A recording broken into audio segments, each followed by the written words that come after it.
ꯕꯣꯔꯥꯁꯤꯀꯣ ꯃꯆꯦꯠ ꯆꯥꯕ ꯍꯥꯎꯇꯕꯅꯦꯕ ꯁꯨꯃꯥꯏꯅꯀꯣ ꯄꯨꯂꯞ ꯄꯨꯂꯞ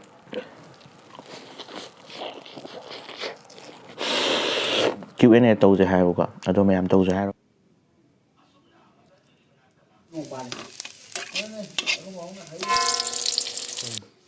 ꯒ꯭ꯔꯥ ꯍꯥꯞꯄꯒ ꯁꯨꯃꯥꯏꯅ ꯇꯧꯔꯒ ꯁꯣꯏꯕꯨꯝꯁꯦ ꯈꯥꯏꯕ ꯁꯤꯟꯕ ꯑꯗꯨꯝ ꯐꯕꯅꯤ ꯏꯁꯤꯡ ꯑꯁꯥꯕꯒ ꯇꯧꯕꯁꯨ ꯌꯥꯕꯅꯤ ꯁꯣꯏꯕꯨꯝ ꯏꯔꯣꯟꯕ ꯃꯆꯨ ꯃꯣꯔꯣꯛ ꯁꯨꯕ ꯀꯌꯥ ꯊꯤꯠꯄ ꯉꯥ ꯐꯖꯅ ꯇꯥꯎꯔꯦ ꯍꯧꯖꯤꯛꯇꯤ ꯆꯥꯛ ꯁꯣꯏꯕꯨꯝ ꯏꯔꯣꯟꯕ ꯉꯥ ꯑꯇꯥꯎꯕ ꯂꯧꯕ꯭ꯔꯥ ꯊꯔꯣꯏ ꯀꯥꯡꯉꯧ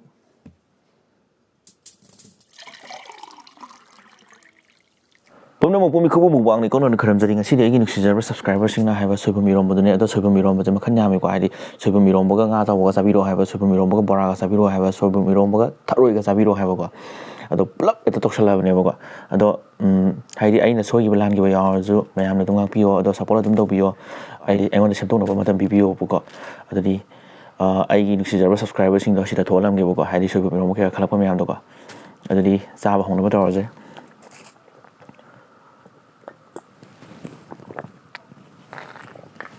ꯑꯗꯨꯗꯤ ꯆꯥꯕ ꯍꯧꯅꯕ ꯇꯧꯔꯁꯦ ꯈꯤꯇꯪ ꯏꯟꯈꯠꯂꯛꯀꯦ ꯀꯩꯒ ꯍꯥꯟꯅ ꯆꯥꯗꯣꯏꯅꯣ ꯈꯪꯗ꯭ꯔꯤꯀꯣ ꯁꯤꯗꯤ ꯉꯥ ꯑꯇꯥꯎꯕꯗꯤ ꯀꯦꯖꯤ ꯃꯈꯥꯏ ꯍꯦꯟꯕꯅꯤ ꯑꯗꯨꯗꯤ ꯍꯧꯔꯁꯦ ꯃꯇꯝ ꯃꯥꯡꯍꯟꯗꯕꯤꯗ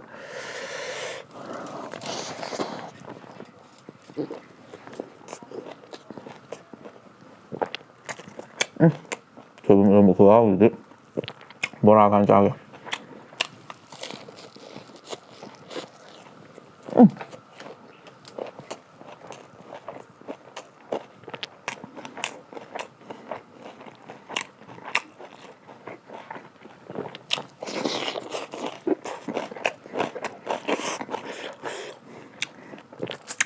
ꯉꯁꯤꯗꯤ ꯁꯥ ꯆꯥꯗ꯭ꯔꯕꯅꯤꯅ ꯑꯩ ꯃꯥꯂꯦꯝ ꯂꯩꯁꯥꯒ ꯂꯩꯉꯥꯛ ꯐꯤꯒ ꯑꯃꯨꯛ ꯌꯥꯜꯂꯦ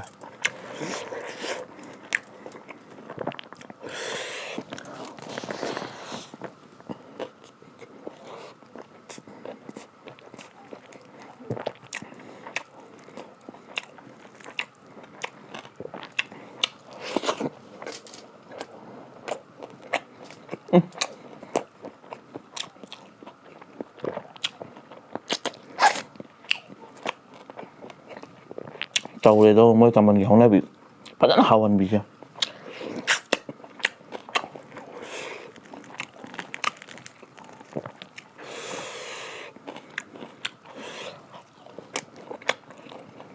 ꯊꯔꯣꯏꯁꯨ ꯈꯔ ꯆꯪꯉꯊꯔꯣꯏꯒꯥꯗꯤ ꯈꯨꯍꯥꯎ ꯑꯃ ꯎꯏ ꯂꯥꯎꯔꯒ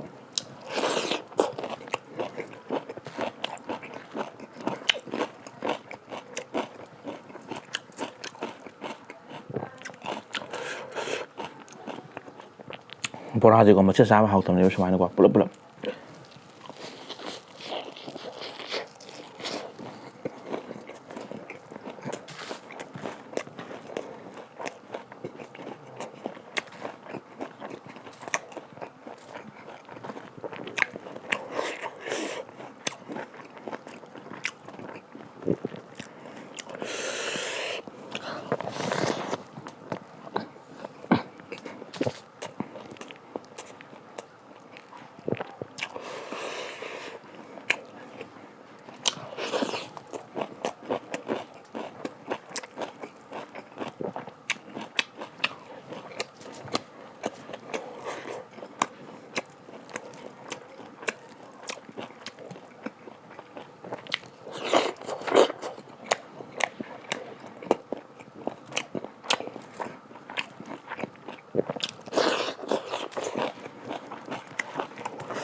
ꯁꯣꯏꯕꯨꯝꯒꯤ ꯍꯧꯅꯕꯤ ꯃꯣꯔꯣꯛ ꯁꯥꯕꯤꯗ ꯑꯃꯨꯛ ꯍꯧꯔꯛꯑꯦ ꯑꯗꯣ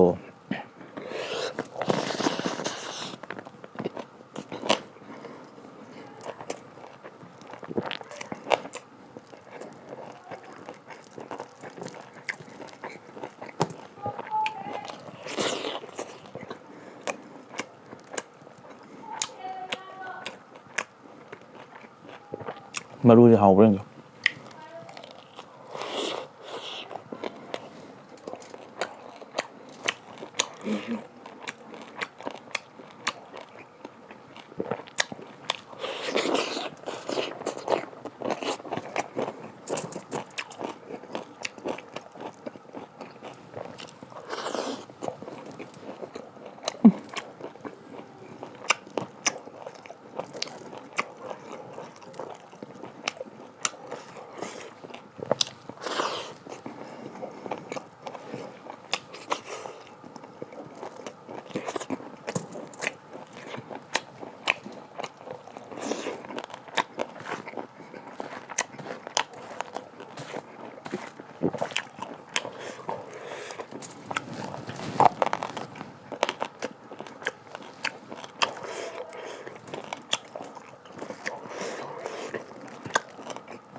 ꯎꯏ ꯂꯥꯎꯔꯒ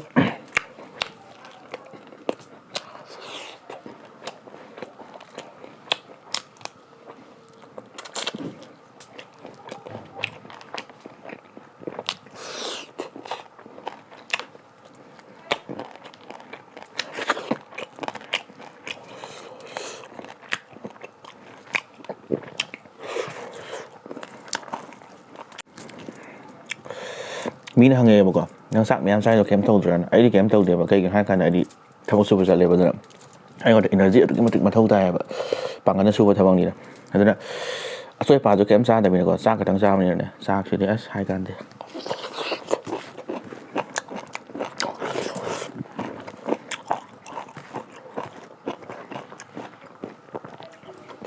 ꯁꯤꯒꯨꯝꯕ ꯏꯔꯣꯝꯕꯁꯤꯗꯤꯀꯣ ꯃꯍꯤ ꯌꯥꯝ ꯅꯝꯕꯁꯦ ꯍꯥꯎꯇꯕꯅꯦꯕ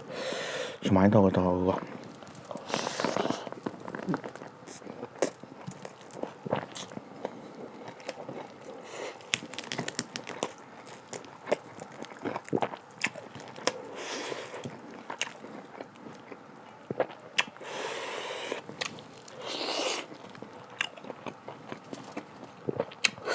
ꯉꯥ ꯃꯔꯨꯁꯦ ꯈꯔ ꯅꯨꯡꯉꯥꯏꯇꯦ ꯍꯥꯏꯇꯥꯔꯦ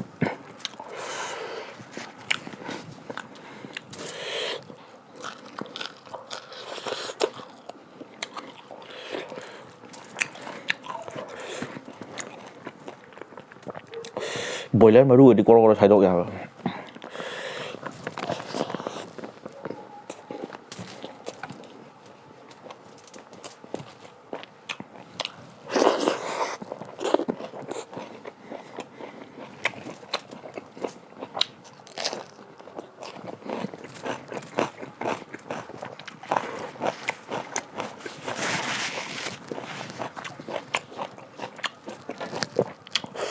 ꯉꯥ ꯃꯔꯨ ꯄꯟꯗꯧ ꯃꯥꯜꯂꯦ ꯁꯤꯁꯦ ꯄꯜꯂꯁꯨ ꯀꯩꯁꯨ ꯀꯥꯏꯗꯦꯗ ꯁꯣꯟꯕ ꯍꯩꯕ ꯂꯩꯔꯦ ꯑꯩꯈꯣꯏ ꯃꯈꯥ ꯊꯪꯕ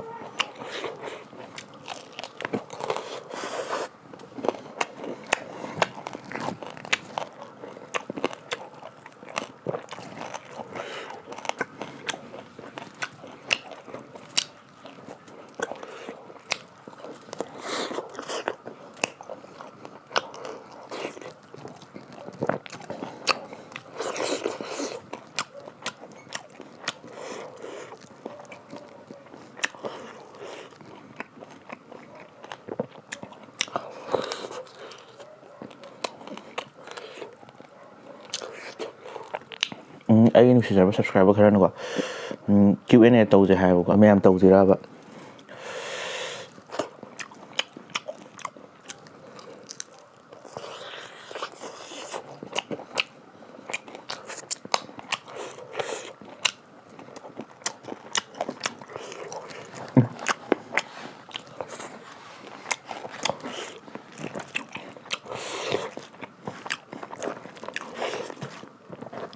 ꯆꯥꯛ ꯆꯥꯕ ꯀꯨꯏꯍꯟꯕ ꯌꯥꯗꯦ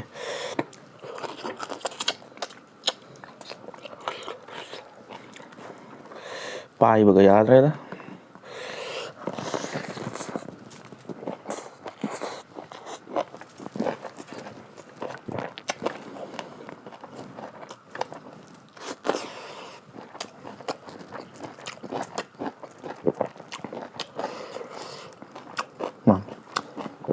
ꯁꯣꯝꯗꯗꯤ ꯃꯇꯣꯡ ꯑꯝꯇ ꯌꯥꯎꯔꯝꯗ꯭ꯔꯦ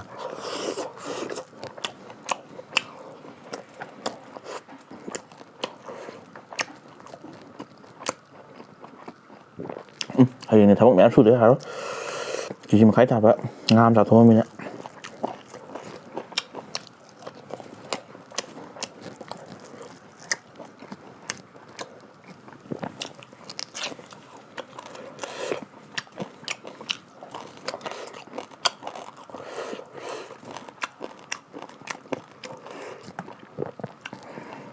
ꯁ꯭ꯋꯥꯏꯗ ꯑꯝꯇ ꯊꯝꯃꯦ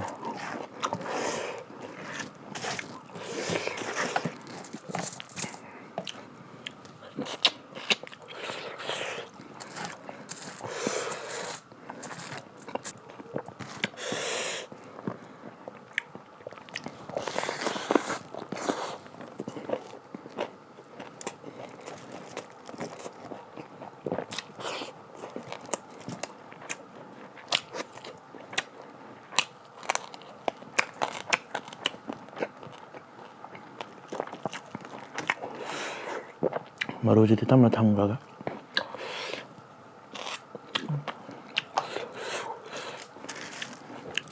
ꯉꯥ ꯆꯥꯕꯗ ꯃꯌꯥꯝꯒꯤ ꯈ꯭ꯋꯥꯏꯗꯒꯤ ꯍꯥꯎꯕ ꯄꯥꯠꯁꯦ ꯀꯔꯝꯕꯅꯣ ꯑꯩꯒꯤ ꯑꯣꯏꯅꯗꯤ ꯃꯀꯣꯛꯅꯤ ꯃꯌꯥꯝꯒꯤꯁꯨ ꯍꯥꯏꯕꯤꯔꯝꯃꯣ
ꯆꯥꯕꯁꯨ ꯂꯣꯏꯔꯕꯅꯤꯅ ꯃꯊꯪꯗ ꯂꯣꯏꯁꯤꯟꯅꯕ ꯇꯧꯔꯒꯦ ꯃꯊꯪ ꯚꯤꯗꯤꯑꯣꯗ ꯑꯃꯨꯛ ꯊꯦꯡꯅꯔꯁꯦ ꯚꯤꯗꯤꯑꯣ ꯅꯨꯡꯉꯥꯏꯕ ꯑꯃ ꯄꯨꯔ ꯂꯥꯛꯀꯦ